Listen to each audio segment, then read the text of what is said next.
Oh, hello Tere dear. Come, sit with me for a while. I want to tell you a story. My story. It's a story of a life full of simple joys, little sorrows, lessons, and memories that have stayed with me through all these years. Life. Oh, life has been a journey, hasn't it? And now, sitting here with you, I feel it's time to share some of it. I was born in a small village. A tiny, quiet place where everyone knew each other's names, where the days were long and the nights even longer, and the stars shone brighter than anywhere else I've ever been. I was the youngest of 5 children, though back then I didn't really know how many years I had under my tiny feet. Life was simple, but to me, it felt like the whole universe. Every morning, I woke up to the smell of fresh bread that my mother baked in the old clay oven, and the loud, familiar crowing of the rooster outside. The sound of roosters was like an alarm clock, though it never rang just once. It rang until the village was awake and bustling with life. My parents. Oh, they were tireless. My father worked in the fields from before the sun rose until after it had set. I remember seeing him bent over the soil, his hands rough and scarred from years of labor, yet strong and steady, always steady. My mother. She was the heart of our home. Her hands smelled of herbs, bread, and sometimes soap when she'd wash the family clothes. She had this warmth about her, a kind of gentle strength that made you feel safe no matter what was happening outside. I often watched her quietly, trying to understand how she managed everything, the cooking, cleaning, taking care of us, and still keeping a smile that made the house feel alive. I think my earliest memory, one that still makes me smile, was when I was around 4 or 5 years old. We had a little garden, small but enough to grow some vegetables, and my favorite part was the flowers. Bright, colorful flowers, red, yellow, purple, that swayed in the wind. I would spend hours just watching them, feeling the petals, trying to imagine I was in a land far away, filled with magic and colors that didn't exist anywhere else. That little garden. It was my first world outside of the arms of my family. As a child I had dreams. Oh, so many dreams. Dreams bigger than the little village I lived in. I wanted to see the world, to see cities I had only heard about from travelers, to meet people from faraway places. I imagined myself walking on cobblestone streets, hearing different languages, tasting foods I couldn't even name. But life had its own plans, and it wasn't always about chasing dreams. Sometimes, life was about small joys, small victories, the little things that teach you about courage, kindness, and patience. And slowly, day by day, I began learning those lessons. I remember my first adventure clearly. I must have been 12 years old. My brother, who was always a little mischievous, convinced me to sneak out with him to the river that ran just outside the village. He said it was going to be an adventure, and oh, how could I say no? We thought we were so clever, creeping past the house, making sure no one saw us. But, of course, we weren't clever at all. By the time we reached the river, we had fallen into the mud, our clothes soaked, and hair sticking in all directions. We laughed, and then ran as fast as we could back home, hoping no one would notice. Looking back now, I realize those little adventures weren't just fun. They were lessons in courage, in curiosity, and in the joy of living without fear. I also remember the festivals in the village. Oh, how magical they were. Every season brought something new. There were harvest festivals, when the fields were golden and the air smelled of ripe crops, and we danced and sang songs my mother and father had taught us. Everyone would gather together, the whole village. Children running around, elders sitting under the shade of the trees, telling stories that seemed to stretch back into eternity. Those moments taught me about community, about the warmth of belonging, and about how life is richer when shared with others. My schooling was, well, it was humble. We had a small schoolhouse, just one room, and a teacher who had a kind but firm voice. I loved learning, though books were rare, and every page felt like a treasure.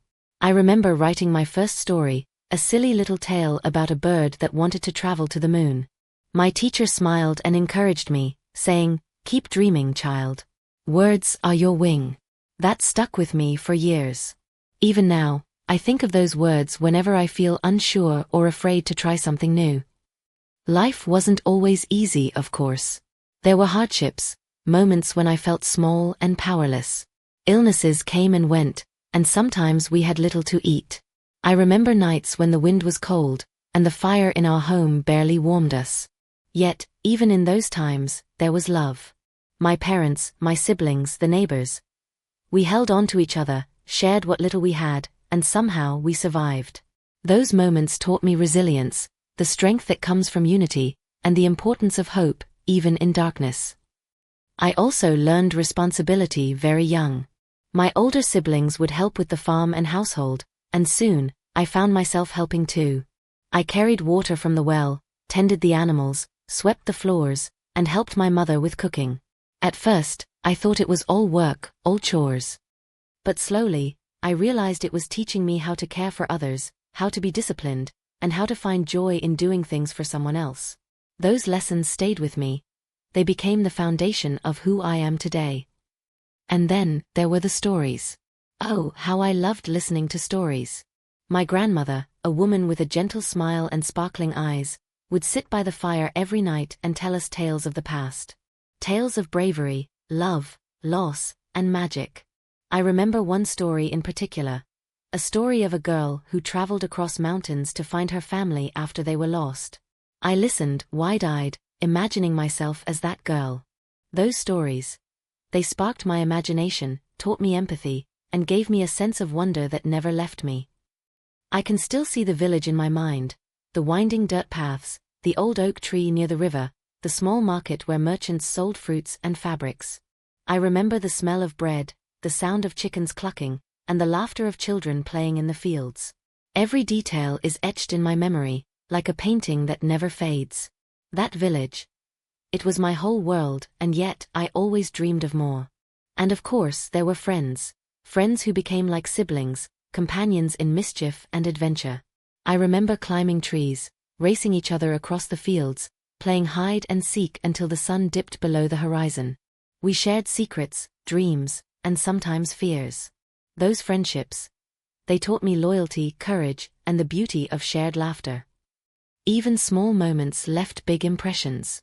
I remember a rainy day, my first real rainstorm, when I stood outside, feeling the raindrops on my face, completely drenched, and laughed until my stomach hurt.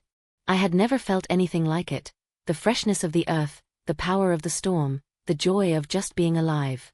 That day, I felt free, truly free, even in a world that often seemed small and confining. And through all these years of childhood, of learning and dreaming, I began to understand something very important. That life is not only about big events, or wealth, or recognition. Life is made of small moments. Moments of love, learning, laughter, and even struggle. Each one builds you, shapes you, teaches you who you are, and who you might become. I think that's why, even now, I remember every detail so vividly. Because it mattered. Every little thing mattered. The warmth of my mother's hands, the stern but loving words of my father, the playful laughter of my siblings, the quiet moments of reflection by the river. All of it wove together to make the fabric of my early life, a life I carry with me to this very day. And so, my dear, that is where my story begins.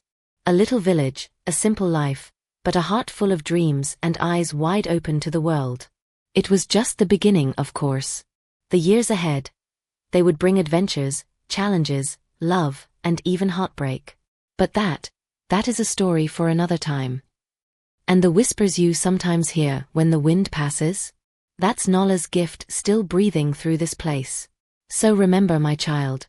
Sometimes the world speaks softly. You only have to listen. And perhaps if you're very quiet, you might just hear the forest answering back. Ah, my child. Do you remember Nola? The girl who could hear what the wind whispered, who listened to the secrets of the forest. Well, after that night, the night of the glowing tree and the mysterious spirit, her life began to change. But you see, the world does not give gifts without tests. The days passed quietly at first. Nola learned to control her gift, listening carefully to the streams, the birds, and the soft rustle of the leaves. But deep in her heart, she felt something waiting. Something she could not yet understand. One afternoon, as she wandered near the edge of the forest, she noticed the river that ran behind our village. It had always flowed calmly toward the hills, carrying leaves and twigs in its gentle current. But that day, it seemed different. The water shimmered with a strange silver glow, and for a moment, she could swear it was moving backward. She knelt by the riverbank, touching the water with her fingers. "Granny," she whispered, "the spirit." It spoke of the river running backward. Could this be what it meant? I was nearby, picking herbs in the garden, and I watched her face. She looked both fearful and excited. There was something in her eyes. A fire that said she was ready. That night, she could not sleep. She dreamed of the river flowing against its own course, carrying light instead of water. And in the dream, the forest appeared before her, more alive than ever. Trees bent as if bowing, roots twisted like serpents, and from the shadows, glowing eyes watched her every step. When she woke, she knew she had to go back to the clearing, the place of the glowing tree. She took her lamp, tied her hair tightly, and stepped outside. The air smelled of wet earth and moss, the wind whispering softly as if guiding her forward. As she entered the forest, she felt a presence surrounding her. The path seemed to shift beneath her feet, the trees bending to form new passages. Every step brought her closer to something she could not yet name. Finally, she reached the clearing. The great tree stood tall, its bark now dark and smooth, yet it seemed to hum with life. And then she saw it. The spiral of fireflies appeared again, moving in circles, brighter than she had ever seen. A voice echoed, soft but commanding. "Nala, child of the wind, guardian of the unseen. Are you ready to see?" Her heart pounded, but she nodded. "Yes, I am ready." The spiral opened wider, and from it emerged a figure even more magnificent than the last, the forest spirit, glowing with silvery light. Its eyes held wisdom and kindness, but also a stern warning. "The river is turning backward," it said. "The balance of our world is shifting. Darkness stirs where it should not. You must follow the river and uncover the source of this change." Nala felt a shiver run through her body. She wanted to ask, "What is this darkness?" But the spirit vanished before she could speak, leaving only the spiral of fireflies dancing around her. Without hesitation, she followed the river, moving carefully over roots and rocks, her lamp casting small pools of light. The forest was alive with whispers, guiding her. Sometimes the whispers warned her of danger, sometimes they urged her forward. Hours passed. The moon climbed high, and the river grew wider and wilder. Soon, Nala saw a shadow moving in the water. Not a fish, not an animal, but something darker, twisting in the currents like smoke. She stopped. Her lamp flickered. "Who's there?" she asked, voice trembling. A deep, rumbling voice answered, echoing from the trees. "Who dares follow the river of the unseen?" From the shadows, a creature appeared, tall, with scales that shimmered like black glass, eyes like molten gold, and claws that dug into the muddy bank. Its breath smelled of wet earth and old stone. Nala's knees shook, but she remembered the spirit's words, "Guard your heart and listen well, even silence speaks." She closed her eyes and listened. The river whispered its warning, the trees hummed encouragement, and the wind told her to stay calm. When she opened her eyes, she spoke with steady voice. "I am Nala, child of the wind, chosen by the forest. I mean no harm. I am here to restore balance." The creature growled but did not attack. Its golden eyes studied her, as if measuring her courage. Then, slowly, it stepped aside, revealing a narrow path along the riverbank. Nala understood. The river had tested her, and she had passed. The path led her to a small cave hidden behind a waterfall. The water crashed down in silver sheets, yet somehow, she could see inside. The cave glowed faintly with the same silvery light she had seen in the clearing. Inside, she found something incredible, a large crystal, pulsating with soft light. But it was cracked, and from its fissures, a dark mist leaked, spreading slowly into the river. Nala realized immediately, this was the source of the imbalance. She knelt beside the crystal, placing her hands gently on its smooth surface. The whispers of the forest surrounded her, guiding her fingers to the right spots. She concentrated, channeling all her energy, all her listening, all her courage. Hours passed. Sweat dripped from her brow. "Here small body achet." But the crystal began to mend, the cracks closing as the dark mist receded. The river, which had flowed backward, began to move forward again, clear and shining under the moonlight. Finally, she stepped back, exhausted but victorious. The creature from earlier appeared again, nodding its massive head in approval.